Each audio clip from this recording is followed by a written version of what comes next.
को आज हम लोग कुछ इंपॉर्टेंट क्वेश्चन सॉल्व करेंगे। ठीक, वैद्युत चालन चैप्टर के जो यानी कि धारा वैद्युत जो यूनिट है उस यूनिट में जो वैद्युत चालन चैप्टर है उसके जो न्यूमेरिकल यानी इंपॉर्टेंट जो न्यूमेरिकल हैं जो आपके एग्जाम में अक्सर आते रहते हैं, चलो उनको आज लगाते हैं। ठीक, और सबसे पहले मैं आपको बता दूं कि कौन सा सवाल है, फिर आपको हम समझाते हैं कैसे आपको सवाल को लगाना है। ठीक, तो को सवाल में यहाँ पर लिखा है कि किसी धातु के 20 सेंटीमीटर तार को, मतलब एक तार है 20 सेंटीमीटर का, उसको खींचकर 25% बढ़ा दी जाती है।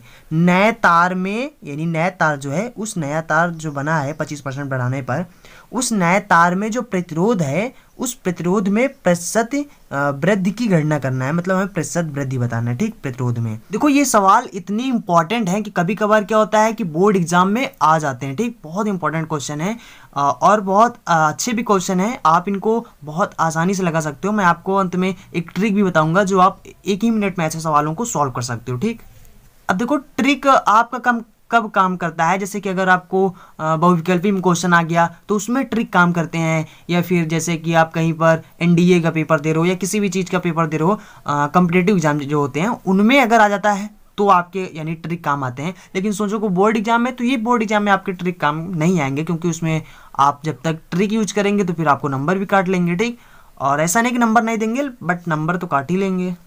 तो चलिए सवाल का कॉन्सेप्ट भी समझ लेते हैं और ट्रिक भी समझ लेंगे। ठीक, तो देखो यहाँ पर सबसे पहले मैं आपको बता दूं कि अगर आपने ये वैद्युत चलन जो चैप्टर है, अगर आपने इसको नहीं पढ़ा है तो इसके पहले वाले वीडियो में आपने लिंक डिस्क्रिप्शन बॉक्स में मैं आपको दे दूंगा, वहाँ से आप क्लिक करके उन वीडियो को देख सकते हैं अगर आपने नहीं देखे हैं तो। ठीक, जितने भी डेफिनेशंस तो मैंने सब डेफिनेशंस बता दिए हैं, जितने भी डेरिवेशंस थे उसको भी बता दिए हैं। ठीक, न्यूमेरिकल बच गए थे, न्यूमेरिकल आपको हम करा देंगे। ठीक, और पूरा जो आपका चैप्टर है समाप्त हो चुका है। ठीक, तो देखो यहाँ पर न्यूमेरिकल जो है, चलिए इस सवाल को लगाते हैं और समझते हैं इस सवाल को कैसे लगाएं। ठीक, देखो यहाँ पर सबसे पहले सवाल क्या है इसको समझ लो। देखो सवाल आपसे ये पूछ रहा है, सबसे पहले सवाल आपसे ये कह रहा है कि ऐसे मान लो एक तार है। ठीक, मान लो कि यानी कि मान न लो, आपका सवाल बता रहा है कि ये जो तार है, खाली इसको मान लो कि ये एक तार है। ठीक, अब ये कितना है, सवाल आपको बता रहा है कि ये 20 सेंटीमीटर का तार है। ठीक, ये कितना बड़ा तार है। ठीक, अब कह रहे हैं कि इसी तार को और खींच लिया जाता है, मतलब इस तार को अब खींचते हैं और खींचकर बड़ा किया जाता है। ठीक, चलो मैं इस तार को थोड़ा दूसरा तार बना लेता हूँ। ठीक, ये है इतना, तो ये 20 सेंटीमीटर का है। अब कहते हैं कि इस तार को देखो बता रहे हैं कि इस तार को कितना खींचकर बड़ा किया गया है, मतलब इस तार को जब खींचा गया है तो कितना खींचा गया है। तो वो सिर्फ यहाँ पर सिर्फ ये नहीं बता रहे हैं कि 10 सेंटीमीटर खींचा गया है, कि 5 सेंटीमीटर खींचा गया है, कि 15 सेंटीमीटर खींचा गया है। यहाँ पर सिर्फ हिंट दे रहे हैं कि यहाँ पर ये जो तार था, इस तार का जो 25% होता है, मतलब इस तार का ये इतना बड़ा तार जो है इसका जो 25% होगा सिर्फ उतना खींचकर बड़ा किया गया है। इस तार का 25% बड़ा किया गया है। ठीक, तो अगर हम इसका 25 यानी इस तार का अगर हम 25% निकालें तो देखो कितना होता है। ठीक, देखो 25%, किसी भी चीज़ का परसेंट निकालना हो तो उसको लिखो और गुणे में जिसे 25% निकालना है तो 25 ऊपर लिखो, और यानी परसेंट का मतलब नीचे बटा में 100 होना चाहिए। ठीक, तो ये हो जाएगा बटे में 100। अब यहाँ पर देखो 20 पंचे 100 और 5 25, यानी कि यानी कि 20 सेंटीमीटर का 25% जो होगा वो होगा 5 सेंटीमीटर। ठीक, तो यानी इस तार को कितना बढ़ाया गया है, 5 सेंटीमीटर और बड़ा कर दिया गया है। ठीक, ये है 5 सेंटीमीटर। ठीक, और ये है 20 सेंटीमीटर। ठीक, तो कहते हैं कि इस तार को, ये 20 सेंटीमीटर का तार है, इसको 25% बढ़ा दिया गया है। ठीक, अब देखो यानी कि जो पहला तार है आपका, यानी तार 1 हो गया और ये तार 2 हो गया। ठीक, तो यानी पहले तार की लंबाई कितना है, यानी L1 हमारा हो जाएगा, L1 कितना है 20 सेंटीमीटर, और यानी दूसरा तार इसकी लंबाई कितना है L2, यानी कि देखो 20 और 5 पूरा तार कितना हो गया 25 सेंटीमीटर। ठीक, तो इसको हम लिखेंगे 25 सेंटीमीटर। अब यहाँ पर देखो यहाँ पर ये जो तार है,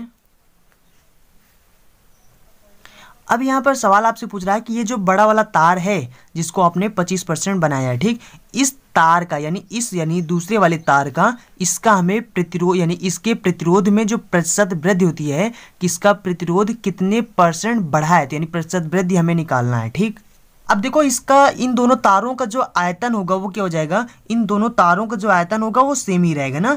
तो यहाँ पर आयतन यानी कि इस तार का जो आयतन होगा और इस तार का जो आयतन होगा वो क्या हो जाएगा, दोनों का आयतन सेम रहेगा। ठीक, तो आयतन हो जाएगा A1 L1 बराबर में इधर हो जाएगा A2 L2। ठीक, देखो L1 L2 तो इसकी लंबाई हो गया, तो समझ रहे हो A क्या है, क्षेत्रफल है, यानी A1 इसका क्षेत्रफल है और इसका क्षेत्रफल A2 है। ठीक, तो यहाँ पर समझ गए ना। अब अगर हम यहाँ से अगर हम लोग निकालें, चलो यहाँ से हम A2 बटे में A1 अगर निकालें, यानी 75 कर दें। ठीक, मतलब A1 को इधर भेज दें और L2 को अगर हम इधर भेज दें तो यहाँ पर क्या हो जाएगा, L1 बटे में L2 आ जाएगा। ठीक, ये संबंध आपको पता हो गया ना। चलो अब इसको छोड़ दो, अब यहाँ पर समझो, अब यहाँ पर एक सूत्र होता है R, क्योंकि हमें प्रतिरोध निकालना है तो R बराबर हमें सूत्र लगाना होता है। तो R बराबर में रो L बटे में A होता है। ठीक, रो L बटे में A होता है। ठीक, ये हमें पता है। ठीक, ये होता है प्रतिरोध। अब यहाँ पर देखो तार का ये प्रतिरोध होता है। ठीक, अब देखो यहाँ पर इस तार का प्रतिरोध R1 हो जाएगा, इस तार का प्रतिरोध R2 हो जाएगा। तो यहाँ से अगर हम लोग निकालें तो R1 हमारा कितना हो जाएगा, रो L यानी इसकी लंबाई L यानी कि पहली की लंबाई क्या है, L1 है और इसका क्षेत्रफल क्या है, A1 है। अभी यहाँ पर मैं आपको बता रहा हूँ कि यहाँ पर रो 1 मैं क्यों नहीं लिख रहा हूँ। ठीक, थोड़ा पहले समझ लो, यहाँ पर ये भी रो हो जाएगा, ये हो जाएगा L2 बटे में A2। अब यहाँ पर समझो इन दोनों तारों का, देखो इसको बोलते हैं रो, यहाँ पर जो P की तरह दिख रहा है इसको बोलते हैं रो। अब ये रो क्या होता है, ठीक, अगर आपको नहीं पता है ना तो आप सबसे पहले जाओ पार्ट जीरो में जितने भी डेफिनेशंस मैंने बताए थे वहाँ पर सब बताए हैं। ठीक, ये रो होता है विशिष्ट प्रतिरोध। ठीक, विशिष्ट प्रतिरोध क्या होता है नहीं पता है तो अगर आप पार्ट 0 वीडियो देख सकते हैं, वहाँ पर मैंने आपको बताया है कि रो क्या होता है। ठीक, अब यहाँ पर समझो पहले, यहाँ पर रो दोनों में सेम क्यों है ना। आप कंफ्यूज होंगे ना कि यहाँ पर रो दोनों में सेम क्यों है। ठीक, देखो रो का मतलब होता है, देखो इसको बोलते हैं विशिष्ट प्रतिरोध और रो बराबर में होता है E बटे में J। अब यहाँ पर E क्या होता है, E होता है वैद्युत क्षेत्र और J होता है धारा घनत्व। ठीक, अब यहाँ पर आप मुझे ये बताओ कि जैसे कि देखो सबसे पहले मैं आपको बता दूं कि जो यानी कि विशिष्ट प्रतिरोध होता है इसका जो मान होता है किसी भी चालक के लिए, इसका जो मान होता है वो क्या होता है, उसकी उस चालक के आकार पर निर्भर नहीं करता। देखो निर्भर न करने का मतलब, देखो ये समझो, कहने का मतलब है कि किसी भी चीज़ का चाहे यानी कि कोई चालक तार है, उस चालक तार की आप लंबाई चाहे जितना बढ़ा दो उसका रो से कोई मतलब नहीं, उसका रो सेम ही रहेगा। ठीक, तो अब यहाँ पर सेम क्यों रहेगा, देखो यहाँ पर कहने का मतलब है जैसे कि ये मान लिया आपका तार है। ठीक, यहाँ पर अब इस तार में यहाँ पर जो इलेक्ट्रिक फील्ड है, इलेक्ट्रिक फील्ड मतलब E, यहाँ पर जो वैद्युत क्षेत्र होगा ये वैद्युत क्षेत्र यहाँ पर भी उतना ही होगा और यहाँ पर भी अगर हम चेक करें यानी कि इस तार के किसी भी बिंदु पर किसी भी पॉइंट पर अगर हम चेक करें वैद्युत क्षेत्र तो हर जगह तो उतना ही रहेगा और यहाँ पर इसका जो धारा घनत्व है इसका धारा घनत्व भी उतना ही रहेगा। भाई तार के किसी भी पॉइंट पर अगर हम चेक करें तो इसका E भी उतना रहेगा और किसी भी बिंदु पर आप चेक कर सकते हो इसका जो वैद्युत क्षेत्र होगा वो सेम होगा। ठीक, और यहाँ पर जो धारा घनत्व है ये भी सेम होगा। ठीक, देखो आप इसको ऐसे समझो जैसे कि मान लो इतना बड़ा तार है, नहीं समझ में आ रहा है ना, देखो ऐसे समझ लो जैसे कि इतना बड़ा तार है। अब मान लो आपने इतने बड़े तार को लिया और उसमें करंट यानी कि जहाँ से करंट सप्लाई होता है आपने करंट में छुआ दिया जाकर। ठीक, इस तार को, छोटे से तार को करंट छुआ दिया। ठीक, तो अब क्या अब यहाँ पर आपने इतना बड़ा एक तार लो, एक तार इतना बड़ा लो। ठीक, अब दो तार ले लो। ठीक, अब यहाँ पर ये देखो इस तार में जब आप करंट लगाएंगे तो इतने यानी इस तार में भी वही करंट जाएगा। मान लो 2 एम्पियर का अगर आपने करंट लगाया तो इसमें भी 2 एम्पियर का करंट बहेगा। अब इतना बड़ा तार है इसमें भी अगर आप करंट लगाओगे तो इसमें भी तो 2 एम्पियर का तार यानी कि करंट बहेगा। देखो समझो ना, देखो यहाँ पर अगर 2 एम्पियर का इसमें भी बहेगा तो इसमें भी तो 2 ही एम्पियर का बहेगा। 2 एम्पियर का जब इसमें बह रहा है इसमें भी बह रहा है तो इसके हर एक पॉइंट पर तो वैद्युत क्षेत्र उतना ही क्रिएट होगा। ठीक, तो वैद्युत क्षेत्र और यहाँ पर जो धारा घनत्व है तो दोनों में अगर 2 एम्पियर का बह रहा है तो इसको वैद्युत क्षेत्र तो उतना ही, यहाँ पर भी किसी भी पॉइंट पर अगर आप चेक कर लो इस तार का तो जो वैद्युत क्षेत्र है वो भी उतना रहेगा, धारा घनत्व भी सेम होता है। अगर ये दोनों सेम रहेंगे तो रो की वैल्यू भी ऑटोमेटिकली ये भी यानी ये भी इसकी वैल्यू होगी, ये भी तो सेम रहेगा। समझ गए ना, इसकी रो क्यों यहाँ पर सेम है, ठीक। तो आप कंफ्यूज मत होना, ठीक। तो अब यहाँ पर दोनों में रो सेम है। अब यहाँ पर हमें निकालने के लिए, यहाँ प्रतिशत निकालने के लिए हम क्या करेंगे, दोनों को आपस में भाग कर देंगे, ठीक। जब दोनों को भाग कर देंगे तो ये हो जाएगा रो L1 बटे में A1 हो जाएगा, और इधर में R2 की वैल्यू रखेंगे तो ये हो जाएगा रो L2 बटे में यानी कि A2 लिखोगे। A2 यानी बटे के नीचे बटा होता है जब तो पलट जाता है, तो सबसे नीचे वाला सबसे ऊपर हो जाएगा, ठीक। A2 हमारा ऊपर हो जाएगा, ठीक। तो देखो रो तो सेम है तो इसको काट दो। अब यहाँ पर क्या है, देखो ये L1 है और ये L2 है, ठीक। तो इसको हम अगर यानी कि इसके नीचे अगर लिखो तो यहाँ पर हो जाएगा L2 इंटू में, यानी कि क्षेत्रफलों को एक साथ कर दो तो ये हो जाएगा A2 बटे में A1, ठीक। ये हो जाएगा। अब यहाँ पर थोड़ा सा ध्यान दो, यहाँ पर देखो हमने अभी यहाँ पर निकाला है A2 बटे A1 बराबर क्या होता है, L1 बटे में L2, ठीक। तो यानी इसके स्थान पर हम लिख देंगे L1 बटे में L2, ठीक। तो यहाँ पर हो जाएगा L1 बटे में L2 इंटू में L1 बटे में L2, ठीक। तो ये R1 बटे में R2 आ गया, ठीक। तो यहाँ पर देखो ये दोनों सेम है तो यहाँ पर ये हो जाएगा L1 बटे L2 का होल स्क्वायर, ठीक। इसका हो जाएगा होल स्क्वायर, ठीक। अब यहाँ पर ये आया हमारा संबंध जो आया R1 बटे में R2 बराबर में L1 बटे में L2 का होल स्क्वायर। तो यहाँ से अगर हम R2 की वैल्यू निकालें तो यहाँ पर इस R2 की वैल्यू क्या हो जाएगा, देखो यहाँ पर इसको इधर गुणा कर दो, इसको इधर गुणा कर दो, ठीक। तो अब देखो यानी इसको पलट दो ताकि हमें R1 की यानी कि R2 की वैल्यू आ जाए, ठीक। तो यहाँ पर हो जाएगा, पलट देंगे तो R2 ऊपर हो जाएगा, R1 नीचे हो जाएगा, इधर भी पलट जाएगा तो L2 ऊपर हो जाएगा, L1 नीचे हो जाएगा, ठीक। इसका होल स्क्वायर। अब देखो यहाँ पर R1 को इधर कर दो ताकि R2 की वैल्यू निकाल लें, ठीक। तो यहाँ पर R2 बराबर में हो जाएगा L1 बटे में L2 का होल स्क्वायर गुणे में R1 हो जाएगा, ठीक।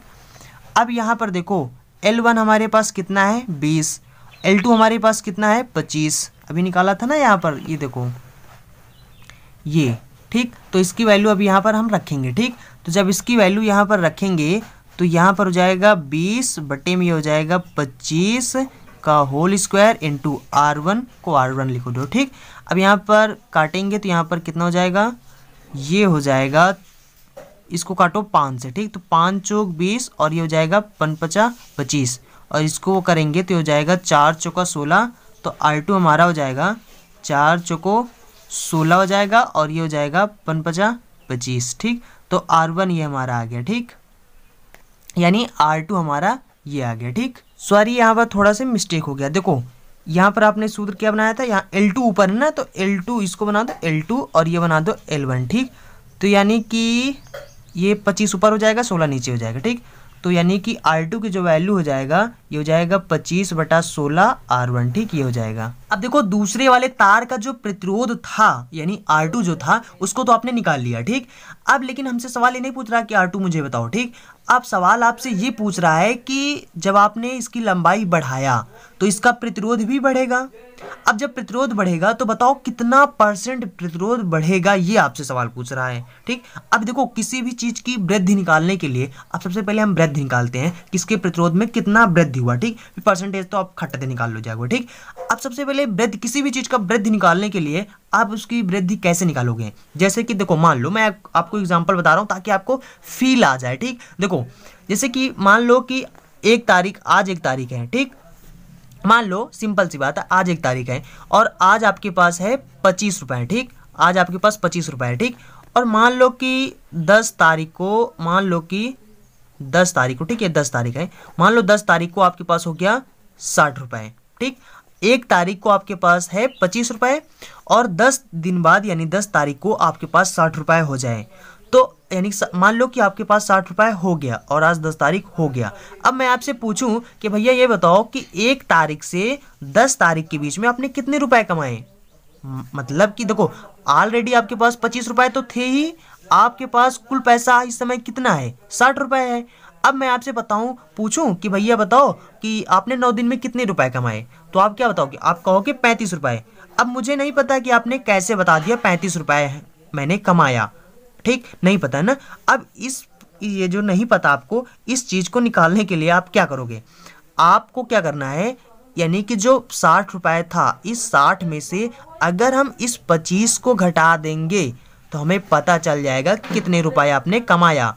आप घटा सकते हो, 60 में से जब 25 घटाओगे तो 35 आ जाएगा। ठीक, अब आपको पता चल गया ना कि 35 रुपये कहाँ से आया, तो ये निकला वृद्धि। मतलब इस दिन से इस दिन तक कितनी वृद्धि हुई आपके पैसे में, तो 35 रुपये की वृद्धि हुई।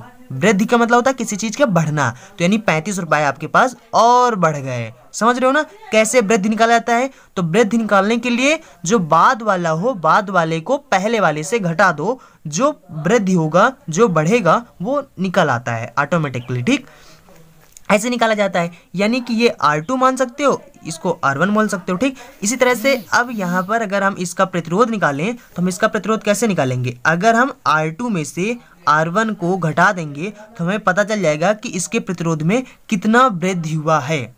समझ रहे हो ना, तो ये इसका वृद्धि हो जाएगा। ठीक, और इसको बोलते हैं डेल्टा R। ठीक, तो डेल्टा R बराबर हो जाएगा R2 माइनस R1 हो जाएगा। ठीक, देखो अभी तो ये वृद्धि निकला है, परसेंटेज नहीं निकला। ठीक, अब परसेंटेज कैसे निकाला जाता है बता देना। ठीक, अब देखो यहाँ पर R2 के स्थान पर आपको कितना आया, 25/16 R1 आया है। ठीक, और माइनस ये हो जाएगा R1। ठीक, अब यहाँ पर हम क्या करेंगे, इसको इधर गुणा करेंगे तो हो जाएगा माइनस का 16R, तो ये हो जाएगा 25R1 माइनस 16R1 बटे में ये हो जाएगा 16R1। ठीक, अब यहाँ पर इसमें से जब घटाएंगे तो ये हो जाएगा 9R1। ठीक, ये R1 है, बटे में 16 हो जाएगा। ठीक, 9R1 बटे में 16। ठीक, ये 16 रहेगा, ये यहाँ पर R1 कहाँ से आ गया। ठीक, 16 रहेगा। अब यहाँ पर देखो परसेंटेज निकालने के लिए सिंपल सी बात, इसमें 100 से गुणा कर दो और सीधा परसेंटेज लगा दो, बस परसेंटेज निकल आएगा। ठीक, अब ये हो गया, तो यानी कि डेल्टा R %, यानी कि ये आ गया डेल्टा R %। तो ये कितना हो जाएगा, इसको 100 से गुणा करेंगे हो जाएगा 900 बटे में 16 R1 इतने % हो गया। ठीक, अब यहाँ पर R1 को आप हटा सकते हो या फिर लिखे रहने दो। ठीक, तो ये कितना हो जाएगा, पहले वाले प्रतिरोध का इतने % इतने गुना हो जाएगा। ठीक, तो यानी इसको इससे जब भाग करोगे तो ये हो जाएगा 56.25 आ जाएगा। ठीक, भाग कर लेना आप। ठीक, तो इतने % आ जाएगा। ठीक, तो यानी कि इसके प्रतिरोध में कितना वृद्धि हुआ, 56.25%, इतने % बढ़े इसके प्रतिरोध, इसका प्रतिरोध यानी इतना बढ़ा। ठीक, ठीक, तो इस तरीके से आप निकाल सकते हो, यानी कि इसके वृद्धि में। ठीक, देखो थोड़ा सा टाइम जो लगा है, आप ये ना मत सोचना कि ये बहुत कठिन सवाल होते हैं, ऐसे बहुत इजी सवाल है, आपको कॉन्सेप्ट समझाने में थोड़ा टाइम लग गया। ठीक, अब देखो यहाँ पर जब आपको जैसे निकालना हो तो जैसे बहुविकल्प भी मान लो आपके पास आ गया, तो सीधा से आप याद रखना कि R2 बटे में R1 बराबर में होता है L2 बटे में। ये सीधा सूत्र आप याद रखो और खटाक से सूत्र पर रख दो, खटाक से आपका आ जाएगा। ठीक, यानी ये होता है सीधा सिंपल सी बात, आप इतना याद रखो, खटाक से L2 की जो वैल्यू हो L2 को रखो, L1 के ऊपर रखो, खटाक से निकाल सकते हो। ठीक, यहाँ से इस तरीके से आप वृद्धि निकाल सकते हो। ठीक।